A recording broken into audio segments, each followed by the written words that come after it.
Great way to end the season for the LA Lakers, man. I was watching the Utah Jazz and the Memphis Grizzlies game. I caught a little bit of that. And the Jazz just couldn't hit the side of a barn, man. Those guys couldn't throw a rock in the ocean. And they just, man, that was a terrible, terrible game for them, especially with everything, basically the season on the line, and they laid an egg. So, congratulations to the Lakers, getting into the playoffs while the Jazz lost. So what it all came down to in the last game of the season for the Lakers in Houston was the seedings.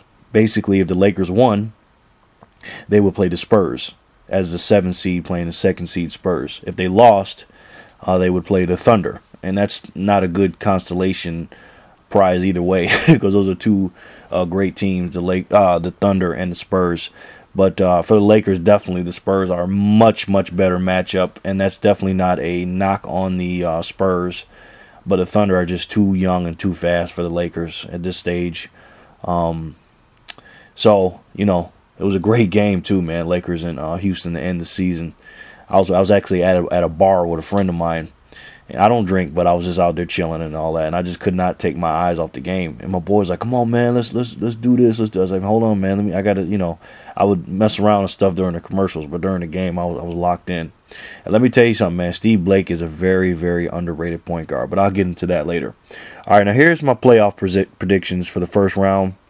Let's start in the East. All right, the number 1 Miami Heat versus the number 8 Milwaukee Bucks, and obviously, the Heat are definitely heavy favorites here. And for those of you that don't watch Milwaukee, they got a hell of a backcourt, man, with Brandon Jennings and Monte Ellis, and they got some really, really good players. Milwaukee's a decent team and stuff like that, and they would cause a lot of team problems. But for the Miami Heat, I think this is going to be a sweep. And it's not. I don't think it's going to be an easy sweep, because there's different. You can say 4-1, 4-2, 4-0, 4-3, but it depends on how the games are. And I don't think this is going to be an easy sweep, but I definitely think it's going to be a sweep for the Miami Heat against the Milwaukee Bucks. Hey, they're not a team that is a championship contender. I know they're happy to make the playoffs, so I'm sure they want to upset and shock the world, but it ain't going to happen against the Miami Heat. So that's just a terrible matchup for the Milwaukee Bucks, and the Miami Heat will prevail in the first round. All right, so let's go to the 2-7, the Knicks and the Boston Celtics, which to me this is the most interesting series in the first round in the East by far, man. You got the Knicks led by Carmelo Anthony, obviously. He's hungry, and he wants to get there. He wants to win a championship. Are they a championship contending team? In my opinion, no. I live in New York State, and I get the MSG network, and I also get the Yes network. And the MSG is for the Knicks, and Yes is for the Brooklyn Nets. And a lot of guys are out here, and all of a sudden now they just jumping on the bag and they're going to win it. The Knicks, they're in a championship contending. Listen, and I tell people this all the time, man. There's a difference between a championship contender and a playoff contender. Okay, the Knicks are close. They're close to a championship contending team, but they're not yet. Knicks are a very, very good, offensive team. They score a lot of points when they need to. Carmelo Anthony obviously won the scoring title. Tyson Chandler, he's going to be playing. His neck is okay. And to me, the key to this series and series moving on, the X factor to me is J.R. Smith. If that guy gets hot, man, nobody can stop that dude. But then again, if he gets cold and they keep going to him, they can easily lose. He kind of reminds me of John Starks in that aspect. And if you young guys don't know who he is, look him up. He actually was a former Knicks player. Streaky shooter, but a great defender, great player. Boston Celtics obviously got the injury, the Rajon Rondo and stuff like that. And you got the Kevin Garnett, Carmelo Anthony thing, and they're both kind of downplaying it. There's going to be a lot of trash talking in this rivalry.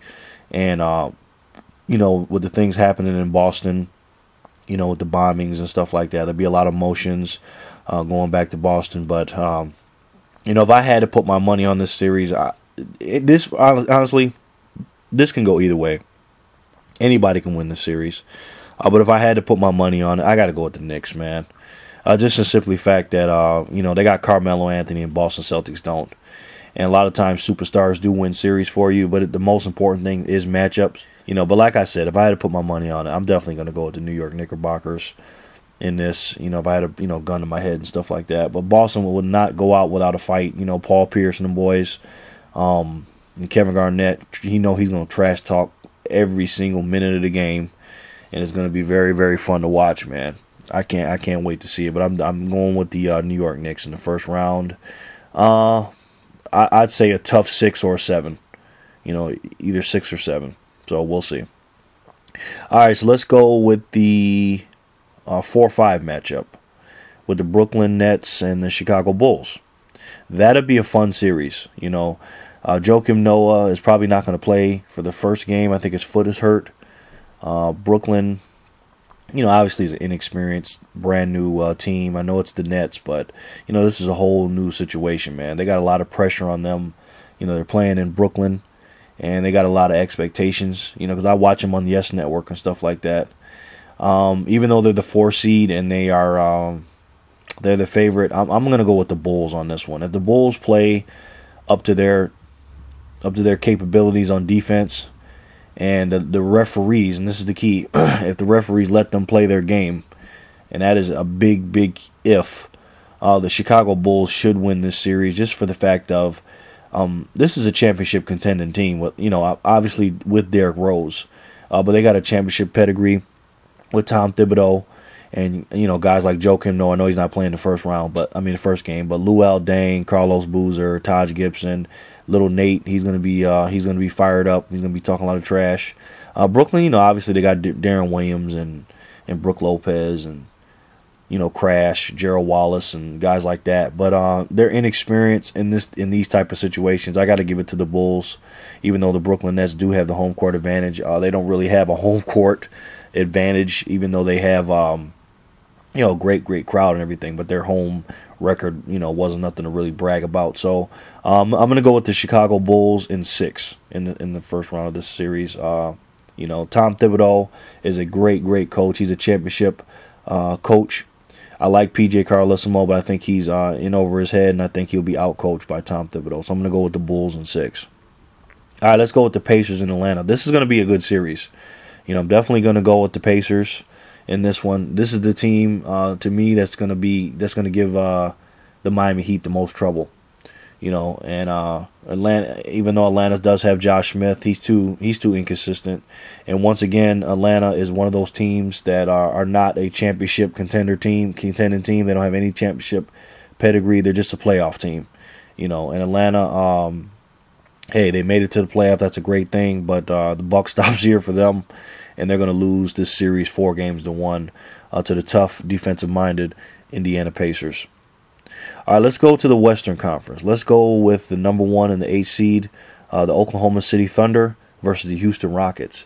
Now, this one is going to be a fun series to watch. Now, obviously, Houston Rockets are a scrappy team. They got a bunch of B-plus players, mid-grade players. And their superstar is James Harden. I honestly don't really consider him a superstar. I know a lot of people are going to be mad at me for saying that. I think he's a great player in certain situations. But for him to carry a team, I don't think that's his job. He's just doing it because he has to. He's a great offensive player. The guy can shoot from anywhere. He can get to the basket, get to the free throw line. But I just don't think he's like a Carmelo Anthony type of superstar. Kevin Durant, guys like championship. Build your team. Your championship team around, your franchise around. I just don't think he's that person. And this is obviously his return to Oklahoma City. Oklahoma City is just going to use this series. It's going to be a tough series. They're going to use this to rev them up for the rest of the playoffs in the deeper rounds. But Oklahoma City definitely is going to win this series to me, and I'm picking them 4-1. Despite James Harden, all his emotional things about coming back to the Thunder, to the Oklahoma City. Jeremy Lin will be fun to watch. Houston's, like I said, they got a lot of fun players, but the buck stops here again for the Houston Rockets, and they'll lose at Oklahoma City Thunder 4-1. Let's go to the 2-7, San Antonio Spurs and LA Lakers. Great matchup for the Lakers. I love watching those guys play. San Antonio, obviously, he's had some changes. They cut they cut Steven Jackson, the hothead. And I like Steven Jackson, man, but he's just, I don't know. People just got to appreciate they're in the NBA, man. And I know people get big-headed and stuff like that, but, you got to do, what your coach is saying. And every single day that you're at practice or part of that team, and being part of that on that payroll and that roster, that's a privilege and that's a blessing, man. And you gotta not take advantage of that. And I hope Steven Jackson doesn't do anything stupid, and not play the NBA anymore, because he's gonna look back at that and he knows he's gonna make a mistake, because this is a once in a lifetime thing to be in the NBA. So obviously I digress. San Antonio Spurs have now picked up Tracy McGrady. My thoughts on it: I heard he's in great shape. I didn't really get to see him because he was in China. He was playing good over there. He was scoring a lot of points and stuff like that. But obviously, he's not here to be that player or the player he was in Orlando and Toronto and in Houston a little bit. He's going to be a role player. He's going to play a few minutes and he's going to help with the scoring and fill in the gap of Steven Jackson's absence. So the Spurs obviously are a championship contender team. They got championship contending pedigree with Tim Duncan, Tony Parker, guys like that. You know the deal with them. The Lakers, Steve Nash is supposed to play the first game. He's been hurt. He practiced the other day, and he looks pretty good. I saw him on SportsCenter. And obviously, this is going to be a toss-up for a lot of people. But for me, it's not. I'm going to pick the San Antonio Spurs. And the reason why is the Lakers, even though they've gone through a lot, and I don't think any team that had this high of expectations in the beginning of a season had to struggle as much. Honestly, they are playoff tested. I mean, the last month or two, they've been almost must-win games. They've been in almost every game was almost like a playoff game to them. And they've been playing good. But at the end of the day, the Lakers don't have Kobe Bryant. And a lot of people might say, Kobe's not there, so they can play better without him. Dwight Howard can step his game up, and Pau Gasol. And I like the way they're playing without Kobe. Don't get me wrong. And Steve Blake is the most underrated, probably, point guard in the NBA. That guy knows how to run a team. He can shoot the open shot. He can get people where they need to be. And when he needs to play some defense, I'm not saying he's a defensive stopper. He can get it. He can get the job done. But I like the 4-5 high-low thing that Pau Gasol and Dwight Howard doing. Pau Gasol is such a skilled player, triple-double in the last game of the season against Houston Rockets. Lakers are really, really fun to watch. But when it comes down to the playoffs, I just think it's about matchups and coaches. And to me, Greg Popovich is just going to out-coach and run circles around Mike D'Antoni. Because at the end of the day, Mike D'Antoni, they don't play defense, man. And you got to win championships by playing defense, and you got to rebound. They'll get rebounds, the Lakers, but they just don't get enough stops. Now if they play halfway decent defense, they picked up Mike Brown or something for being a coach, and they played some defense, they would have a chance. But because I don't trust Mike D'Antoni, defensive strategies, they're not going to win this series. So I'm gonna go ahead and pick the San Antonio Spurs in 6. But a big asterisk is if the Lakers somehow just come up, defensively better than they did in the season, which I don't know how they're going to do it now, but if they do, they have a chance. But I'm definitely going to go with the championship pedigree team, the San Antonio Spurs. All right, well, let's go to the 3-6, the Denver Nuggets versus the Golden State Warriors. Now, this is going to be you talking about a track meet. You got to put your track shoes on with this one. Denver is a team that nobody wants to see. And even though Golden State Warriors have some great athletes and a great player in Stephen Curry, and they have a great coach, young coach in Mark Jackson, I just don't see how they're going to beat the Denver Nuggets. And the simple fact is they play in Denver. And I don't know if you guys ever been to the city of Denver. I have. Just getting off the plane and walking around, it gets you out of breath. I'm being serious because, the sea level, we're so high above the sea level. And I couldn't imagine running around playing basketball or running on a treadmill or something like that. It's very, very, the air is very thin, it's very hard to breathe. And Denver players, whoever, any kind of sports, professional sport athletes that plays in Denver, they have to do special trainings to get ready for the thin air up there. And when you play, on the road against that team, you're just not prepared for it. I know Golden State's probably been there for a couple of days and stuff like that, but I just don't see them, even though they're in great shape and they're young and they can run up and down, that's going to be to their detriment because at the end of the day, Denver Nuggets have more athletes to me, and they just got the home court advantage, and I just don't see Denver losing this series because to me, Golden State Warriors shoot too many threes. They live and die by it, and if they miss some key ones are definitely they don't have a chance with this series. Not a lot, not a lot of defense. Obviously, it's going to be high scoring. It'll be a little less than the regular season because obviously the playoffs slow down. But I got to go with the Denver Nuggets, and I'm going to go with them 4-1. I think Golden State will win one at home, and the rest Denver will steal one in Golden State, and I think Denver is going to win this series, 4-1, and move on to the second round. Now let's go with the 4-5 matchup in the West. Now this is going to be my favorite series, I think, in the West. Maybe first favorite series in the whole first round is the LA Clippers, number 4 seed, versus the 5 seed Memphis. Now everybody knows about this rivalry, and it's a small, young rivalry, but they had a great 7-game series last year, led by the great Chris Paul. They won it, the Clippers did. But I'm gonna tell you something. These are two teams that do not like each other, and the 2-star power forwards, they can't stand each other. Blake Griffin and Z-Bo, Zach Randolph, do not like each other. Don't get that confused. Don't get it twisted. They don't like each other. And Z-Bo does whatever he can to get in Blake Griffin's head because obviously they are completely opposite players. Blake Griffin can jump out of the building, and and Zach Randolph, he can't jump over a credit card laying down on the ground. He'll trip over the credit card. That's how he can't jump. And I don't know. I don't even think I've ever seen Z-Bo dunk, man. I swear that dude, he is just a complete ground game. But he's effective. He gets the job done.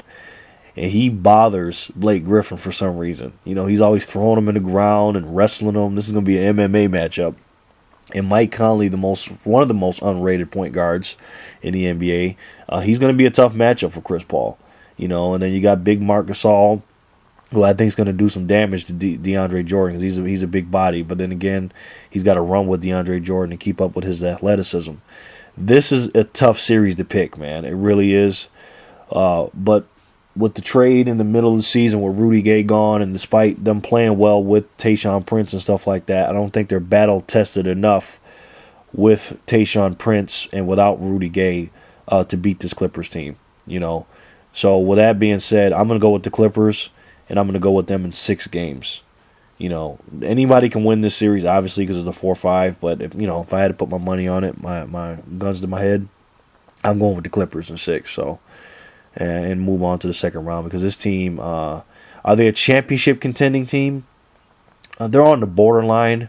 Just a simple fact of the Thunder and the Spurs being there, it's going to be hard for them to go to the finals. But I think they definitely have a chance to go to the, to the Western Conference Finals. But it's going to be hard because if they win this, they got to play the Oklahoma City Thunder, and they're going to be a underdog in that series. So I got the LA Clippers in 6, advancing in the first round against the Memphis Grizzlies. So that's it. Those are my playoff predictions. In other words, that's a fancy word for guessing because I have no idea who's going to win. Because if I did, I wouldn't be talking on this microphone right now and putting a video up. I would be getting on a plane, flying to Vegas, and putting my picks in. So for people to sit there, I know who's going to win, and they don't. Nobody knows, and that's why we play the game, and that's why we watch the game. So let me know what your guesses are. Let me know if you think I'm an idiot for picking who I picked and how many games I picked. And like I said, break it down for me because I learned from you guys. When you leave the comments, I read them all. So please do me a favor and let me know your picks for the 2013 NBA playoffs first round, and let me know, guys, who will win the championship. All right? Thanks, guys.